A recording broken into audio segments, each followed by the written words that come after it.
حضرت علی باتیں بیان کرتے ہیں، فرماتے ہیں پہلی بات یہ یاد رکھنا، بندے کو امید صرف اپنے رب سے رکھنی چاہیے۔ جیت جاؤ گے دوستو دنیا میں اگر یہ بات آ گئی، بچ جاؤ گے، دل ٹھنڈا رہے گا، بے قراریاں، بے چینیاں، پریشانیاں جان چھوڑ جائیں گی۔ امید صرف اپنے رب سے رکھو۔ حضرت مولا علی شیر خدا رضی اللہ تعالیٰ عنہ دوسری بات بیان کرتے ہیں، فرماتے ہیں اپنے گناہوں سے ڈرا کرو۔ تم غریب ہونے سے ڈرتے ہو، تم تنگ دستی سے ڈرتے ہو، تم لوگوں کی دشمنی سے ڈرتے ہو، اپنے گناہوں سے ڈرو، کہیں ایسا نہ ہو کہ تمہاری نافرمانیاں رب کی ناراضگی کا سبب بن جائے۔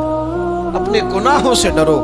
اور تیسرا مولا علی شیر خدا رضی اللہ تعالیٰ عنہ فرماتے ہیں اگر تم جاہل ہو نا، تمہیں پتہ نہیں، تو علم کے بارے میں سوال کرنے سے کبھی نہ شرمانا، پوچھ لینا فائدہ ہوگا، کسی سے بات کر لینا فائدہ ہوگا، کسی سے سیکھ لینا نفع ہو جائے گا، کسی کو مان لینا اپنا استاد، زندگی بھر سمجھدار ہو جاؤ گے، فیض یاب ہو جاؤ گے۔ اور حضرت علی شیر خدا چوتھی بات ارشاد فرماتے ہیں یہ علماء کے لیے، فرمایا اگر عالم کو کسی مسئلے کا علم نہ ہو تو غلط بات نہ بتائے، بلکہ کہہ دے واللہ اعلم، اللہ بہتر جانتا ہے۔ یہ بات یاد رکھے، جس بات کا پتہ نہ ہو، جس کی خبر نہ ہو، جس پر عبور نہ ہو، اس بات کو آگے بیان نہ کیا جائے اور کبھی بھی غلط بات نہ بتائی جائے۔ یہ حضرت علی شیر خدا ہمیں سبق دیتے ہیں۔ اور پانچویں بات حضرت علی شیر خدا ارشاد فرماتے ہیں یاد رکھنا،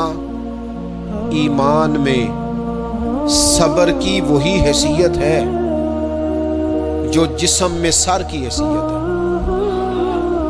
اپنی زندگی صبر کے ساتھ گزارنا، زندگی میں کبھی بے صبرے نہ ہونا، حوصلہ نہ چھوڑ جانا۔ صبر بزدلی نہیں ہوتا، صبر تو اچھی تدبیر کو کہتے ہیں، صبر تو رب کریم کے فیصلے کے انتظار کو کہتے ہیں، صبر تو اللہ کی مدد کے نازل ہونے کے انتظار کو کہتے ہیں۔ فرمایا جو تمہارے جسم میں سر کا مقام ہے وہی ایمان میں صبر کا مقام ہے۔ یہ مولا علی شیر خدا نے ہمیں 5 باتیں دی۔